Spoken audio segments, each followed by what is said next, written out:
No pongas el tiempo, Guillermo. Para eso, ahora mismo. Bueno.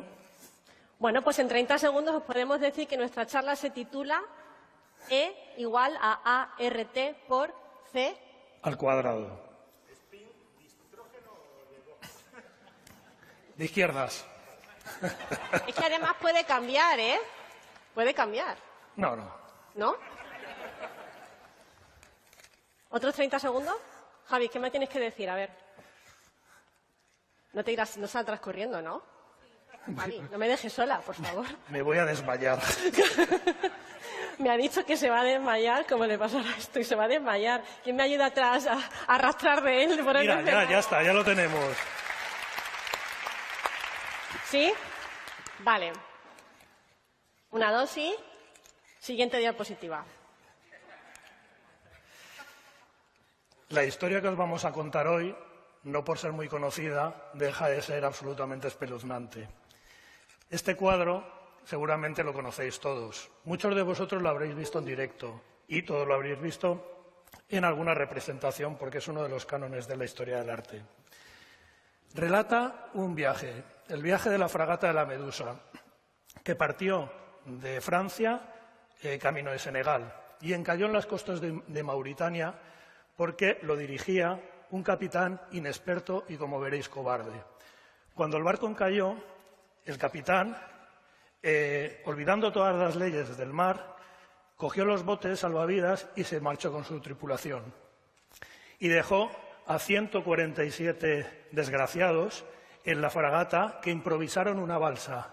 Y la improvisaron utilizando las maderas, las cuerdas y las telas que tenían a la fragata. Y se echaron a la mar. Estuvieron navegando por mar abierta durante 13 días. Muchos de ellos murieron. Muchos de ellos fueron asesinados por sus compañeros. Y todos ellos tuvieron que practicar el canibalismo y comerse la carne de los muertos y beberse su propia orina para poder sobrevivir. Fueron los 13 días de mayor pesadilla de sus vidas. 13 días de muerte, de desesperación, de hambre, de sed y de angustia. Este suceso fue un suceso vergonzoso para toda Francia. Y un joven Théodore Géricault decidió pintar este cuadro, que inicialmente, y para evitar polémicas, lo llamó Escena de un naufragio. Pero como todos bien sabéis, luego se rebautizó a la balsa de la Medusa. Hoy en día, como os decía, es uno de los cánones de la historia del arte y una obra cumbre del romanticismo francés. Vente para acá, Javi, que no veo. Pero vamos a ver, Javi, que esto es Naucas. Y aquí la gente ha venido pues, a oír hablar de ciencia, ¿no? Y la verdad es que esto no sé si tiene mucho de científico. ¿Qué tiene este cuadro para que estemos tú y yo aquí en el escenario del Euskalduna hablando sobre pintura romántica francesa? Bueno, pues para empezar es que como digo, es un cuadro majestuoso. Y además es un cuadro muy grande. Tiene más de 7 metros de ancho por casi 5 de alto. Y, Conchi, me reconocerás que las cosas grandes a los humanos nos impresionan. Pues sí, mira, te tengo que reconocer que las cosas grandes a los seres vivos en general nos llaman muchísimo la atención. Porque, evolutivamente hablando, hemos aprendido es que no pasa la diapositiva, hemos aprendido que las cosas grandes de grandes tamaños pues pueden ser peligrosas para nosotros, ¿no? Nos pueden hacer daño. De hecho, hay muchos animales que hay muchos animales que tienen este tipo de recursos que se llama mimetismo, de forma que simulan ser de mayor tamaño pues para impedir o para evadir a los depredadores, digamos, para ahuyentar a los depredadores. Si pensamos esto, si racionalizamos un poco una obra de arte y vemos las grandes dimensiones que tienen, pues podemos pensar lo difícil que ha podido ser para ese pintor realizar ese tipo de obra. Así que nos asombra mucho más. Sí, bueno, pero aparte del tamaño y de ser una obra muy majestuosa, Géricault nos da una lección de anatomía, de la misma forma que hacía, por ejemplo, Leonardo da Vinci con sus dibujos. Dentro del cuadro podemos ver la representación de esos cuerpos. Y aparte, incluso los construye de una forma que parecen incluso un friso. Sí, se dice que Géricault estuvo viajando, visitó muchísimos hospitales de Francia en aquella época, dibujando los cuerpos de los moribundos y de los enfermos para aprender a dibujarlos. Incluso hizo algunos bocetos con miembros desmembrados, cuerpos, brazos, piernas e incluso algunas cabezas de personas que fueron guillotinadas. La verdad es que tengo que reconocerte, Javi, que utilizó un método bastante cercano al científico para pintar esta obra. Pero no solamente es una lección de anatomía, sino que incluso es una lección de la fisionomía de aquella época. Aquella pseudociencia hoy, pero ciencia entonces, ya que ha perdido el rigor científico, donde se intentaba mostrar los sentimientos en los rostros. Y aquí podemos ver que hay una gran variedad de sentimientos que están sufriendo los náufragos en la Medusa. Pero es que, además de todo eso, también hay que ver las agrupaciones de los cuerpos. Esas agrupaciones nos generan una gran tensión. Sí, fíjate que lo que pasa es que nuestro ojo hace como una lectura inconsciente de izquierda a derecha, como si estuviésemos leyendo un texto, y también de abajo a arriba, como si estuviésemos yendo desde delante hacia atrás, como profundidad del cuadro, ¿verdad? Bueno, pues Géricault aprovecha esto, esta composición, para hacer como especie de lectura de lo que sufrieron o lo que pudieron pasar, el sufrimiento que pasaron los náufragos en esta balsa, pasando desde la muerte, resignación, desesperación y esperanza, desde la izquierda a la derecha y desde abajo hacia arriba. Realmente nuestro ojo lo que está haciendo, si lo pensamos, es ir desde las zonas más claras de la imagen, que están abajo a la izquierda, hacia las zonas más oscuras. Realmente al final es nuestro cerebro el que está viendo, y nuestro cerebro prefiere los tonos claros primero y dejar los tonos más oscuros para entenderlos o procesarlos un poquito más adelante. Además, también Géricault, con esta obra o este paso, ¿no?, de muerte, resignación, desesperación y esperanza, lo que hace también es una alegoría de infierno, purgatorio y cielo. Y, como veis ahí, el vigía, digamos, que es el que nos da las mejores sensaciones, ¿no?, del cuadro, el que está arriba a la derecha. Es verdad que el cuadro se puede leer, como dices, de izquierda a derecha, pero también nos tenemos que fijar que tiene otra estructura. Está dividido en 3 franjas. Tenemos una franja arriba, que es la franja del cielo, llena de colores claros, amarillos, ocres, y donde está la mayor sensación de esperanza. Es donde el vigía está contactando visualmente con el barco que los rescatará, con el Argus. Luego hay una segunda franja, un poco más oscura, que es el mar bravío, el mar abierto. Bueno, estamos en la de antes, el mar abierto. No, es que no funciona. No funciona muy bien. Para atrás, por favor. Ahí. Eso es.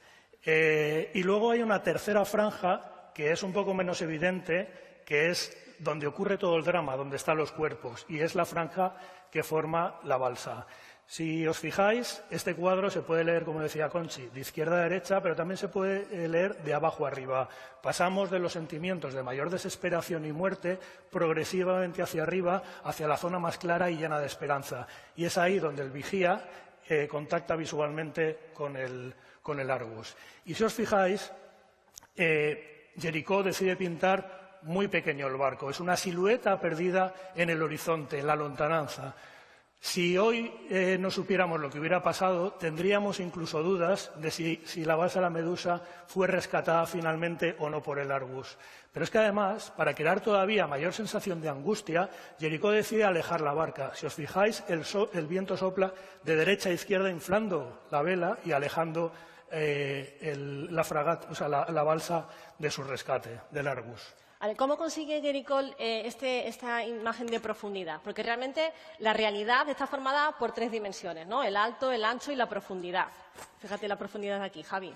Mira, en Euskalduna. Perdón. Pero realmente un lienzo solo tiene 2, ¿no? El alto y el ancho. ¿Cómo consigue un pintor generar esa sensación de profundidad? Pues al final lo que hace es una ilusión óptica, engaña a nuestro cerebro, a nuestro sistema visual. Y lo hace con distintos tipos de estrategias. Una de ellas es la perspectiva menguante, es decir, cosas que son de similar tamaño las pinta más pequeñitas para simular como que están más lejos. Lo que pasa con Argus, ¿no?, ese barco que se ve en la lejanía. Pero además también utiliza la perspectiva del color, es decir, las imágenes o los objetos que están más lejos son más tenues, tienen colores mucho más tenues. También utiliza esas 3 franjas que decía Javi antes. El marrón de la balsa, el azul marino del mar y el amarillo del cielo también dan esa sensación de profundidad. Pero es que además, dentro de esto, utiliza también la disminución de los detalles, que es algo crucial. Es decir, las cosas que están más lejas están más difuminadas, igual que la realidad. Las cosas que están muy lejos, allí os veo fatal, ¿eh? Aquí delante pues os veo mejor. Tenéis los contornos, la luminosidad mucho más definidos, los contrastes están mucho más definidos. A lo lejos no tenemos esa definición y eso también se utiliza en este cuadro. Pero es que además, fíjate aquí, lo que utiliza también es la superposición de los cuerpos. Tenemos cuerpos justo delante, esas formas que están unas encima de otras. Esto da la sensación de 3D, es una sensación de 3D totalmente ilusoria. Y otra cosa que hace también muy bien es que aglutina todos los colores más luminosos, más brillantes, en una ala del cuadro, en la parte izquierda, y los colores más oscuros en la parte de la derecha. De forma que estamos continuamente pasando nuestra mirada de forma inconsciente desde la zona clara a la oscura, de la clara a la oscura. Lo estáis haciendo ahora que sí, de la clara a la oscura. Generando esa sensación como de movimiento en el mar, ¿a que sí? Bueno, pues... Es que además... Perdón. Ahí. Además también, fijaos que la escena ocurre en mar abierto, pero viendo el cuadro tenemos una sensación de claustrofobia. ¿Cómo lo consigue esto Géricault? Géricault decide hacerlo así y para eso lo que hace es no ofrecernos líneas de fuga. Por tanto, el observador no tiene ningún momento de relax al ver el cuadro. Estaréis todos conmigo que sentís esa sensación de asfixia, de angustia. Géricault podía haber decidido utilizar las propias laterales de la barca para ofrecernos esas líneas de fuga, pero decide no hacerlo. Quiere representar la situación que se vivió realmente en la balsa. Recordar, fueron casi 150 tripulantes que estaban en una barca que tenía poco menos de 20 metros de largo por unos 7 de ancho. Y esto realmente da una sensación de mucho agobio. Hablaba Javi de las líneas de fuga. Las líneas de fuga son las que se utilizan en otro tipo de recurso para que utilizan los pintores que se llama la perspectiva lineal. Las líneas de fuga son, como veis, esas líneas que van a converger en un solo punto, que es lo que se llama el punto de fuga. Imaginaos que estáis como en la base de una pirámide y miráis hacia el vértice. Pues es algo así, algo similar. Lo que va a pasar con esto es que de una forma ilusoria, por ejemplo, en el cuadro este que tenéis aquí de Leonardo da Vinci de la Última Cena, son unas líneas ilusorias y según van acercándose al punto de fuga, las imágenes, los objetos son cada vez más pequeños. Pues es un recurso muy utilizado, lo utiliza muchísimo este genio de la pintura y para generar esa sensación de perspectiva y de profundidad, como era Leonardo da Vinci. Sin embargo, aunque Géricault no utiliza estas líneas de fuga, sí que utiliza líneas en su cuadro y los vamos a desgranar un poquito. Se llaman líneas direccionales. Como su nombre indica, lo que hacen esas líneas es dirigir nuestra mirada a diferentes puntos del barco. Vamos a ver algunas de ellas. Como decía Javi, una de las líneas principales en un cuadro son las líneas horizontales. Una línea horizontal lo que nos genera a nosotros es, digamos, una zona de inmovilidad en el cuadro. Una línea horizontal clásica es un horizonte. Pintamos una línea en el horizonte y nos da sensación de inmovilidad. Aquí no la vemos. ¿Por qué no la vemos? Porque realmente lo que está pasando aquí es que la balsa está sobre esa línea del horizonte. Entonces, no tenemos esa sensación de estabilidad, ¿no? de inmovilidad. Sí que tenemos líneas verticales. Las líneas verticales dan sensación de energía y movimiento y, además, nos mantiene la vista dentro del cuadro. Las líneas verticales que están aquí son las que forman el mástil y también la del vigía. Pero hay otras que tienen muchísima más fuerza y mucho más movimiento en este cuadro, que son las líneas diagonales. Esas líneas diagonales son las que forman, fijaos, las formas de los cuerpos. Estas líneas diagonales lo que nos hacen es, como os decía antes, pasar nuestra vista desde una zona a otra del cuadro, desde la parte inferior hacia la parte superior derecha. Esas líneas diagonales que pinta ilusoriamente Géricault. Pero es que además este cuadro también tiene triángulos. Tiene dos triángulos. Tiene el triángulo formado por el mástil y las sogas que atan el mástil y el triángulo que forman los cuerpos. Ahí los tenéis. Toda esta estructura es geometría y matemáticas que utilizan muchísimo los pintores pues, para generar esta sensación de armonía en el cuadro, de la misma forma o como cuando pintamos o escribimos sobre un papel cuadriculado también. Sí, pero no solamente las matemáticas y la geometría explica el movimiento que se ve en este cuadro. Géricault decide utilizar el óleo. Fijaos que podía haber decidido utilizar la acuarela, pero la acuarela inicialmente pues, tiene colores más claros, más pastel, y el óleo además tiene una característica que es que da sensación de vivacidad, ¿vale? Te da una sensación de movimiento, ¿no? Y aparte de eso también utiliza una paleta de colores pues, muy terrosa. Utiliza ocres, marrones, rojos. y utiliza colores que nos transmiten una sensación lúgubre y sombría. Eso es lo que pretende. Estamos en la cuna en el éxito del romanticismo y nos trata de transmitir este tipo de sensaciones. Pero es que además, para generar esa sensación de movimiento, también deciden utilizar colores que están opuestos en la rueda de colores o casi opuestos, con lo cual nuestro ojo también se va ahí. Y también juega con los claroscuros. Por ejemplo, la base del mástil, que es de color oscuro, resalta con los cuerpos de los náufragos. Y esto hace que nos generen todas estas sensaciones que transmite el cuadro. Sí, al final todo esto lo interpreta nuestro cerebro. Eso es. Así que, Conchi, comprenderás o estarás de acuerdo conmigo en que todos los parámetros técnicos o casi científicos de este cuadro hacen que sea una obra absolutamente majestuosa. Bueno, sí que lo es. Vamos a dar la razón, ¿no? A ver, como decía, pues al final esto lo interpreta nuestro cerebro. Y cuando vemos una obra que nos gusta, especialmente cuando hay caras que nos transmiten algún tipo de sensación, normalmente nos da sensación de placer o sentimos placer. ¿Y por qué sentimos este placer? Pues porque, digamos que se activan ciertos circuitos relacionados con el sistema de recompensa. Dentro del sistema de recompensa tenemos diferentes neurotransmisores que son los que se activan o los que, digamos, aumentan en estas áreas, como por ejemplo la dopamina, la serotonina, la oxitocina y las endorfinas. Y de todos ellos, la dopamina es la que realmente se activa o aumenta cuando vemos una obra de arte que nos gusta. Y la dopamina, como sabes tú, es uno de los, digamos, neurotransmisores que se activan pues, con esas recompensas más primarias, como son el sexo, el amor romántico que no existe, pero que es el enamoramiento, las adicciones también, pero también el amor al arte. Sí, pero eso está muy bien, pero al final todos los que estamos aquí tenemos un sistema visual idéntico y utilizamos los circuitos cerebrales los mismos. Entonces, ¿por qué una obra de arte emociona a unos y a otros les deja indiferentes? Bueno, porque hasta ahora hemos estado mirando una obra de arte pues desde fuera hacia adentro, desde abajo hacia arriba, ¿no? Desde el sistema visual al cerebro, pero para responder a esa pregunta tenemos que entender una obra de arte desde arriba hacia abajo, es decir, desde nuestro cerebro el resto de nuestro organismo. Y es aquí donde entran, digamos, el otro tipo de sensaciones. ¿Por qué? Porque, claro, ¿por qué me gusta una obra más que a ti o por qué de una forma diferente? ¿O una obra más que otra? Bueno, porque aquí interviene la experiencia personal, al final de cada uno.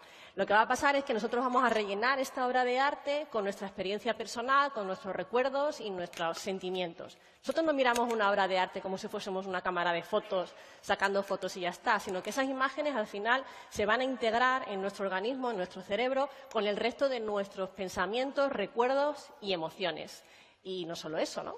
No, pero además nuestro cerebro lo que hace es estar adquiriendo conocimiento todo el rato de nuestra vida diaria y de nuestras actividades rutinarias. Y eso hace que se produzca un incremento de la plasticidad neuronal. El mundo del arte es un muy buen ejemplo para esto. Una relación continuada con el mundo del arte se ha visto que produce una reorganización plástica de nuestra corteza frontal. Y eso lo que hace es incrementar nuestra creatividad. Y el incremento de nuestra creatividad no es ni más ni menos que aumentar las capacidades de pensar y de sentir. Como decimos, adquirir conocimiento es una de las funciones del cerebro. Y la relación con el arte en general es una forma maravillosa de adquirir este conocimiento, porque podemos interaccionar con todos nuestros sentidos, con el arte, y eso hace que se activen todas nuestras regiones del cerebro, como en una orquesta muy bien afinada. Así que, llegados a este punto, Conchi, ¿arte o ciencia? ¿Qué le digo yo ahora? Bueno, pues yo creo que al final, Javi, nuestra energía, ahora, que era la que queríamos resolver, era la E, nuestra energía, el siguiente diapositiva, dale al siguiente, dale, clic. Nuestra energía es igual al arte por la ciencia, pues al cuadrado, ¿no? Muchas gracias. Muchas gracias.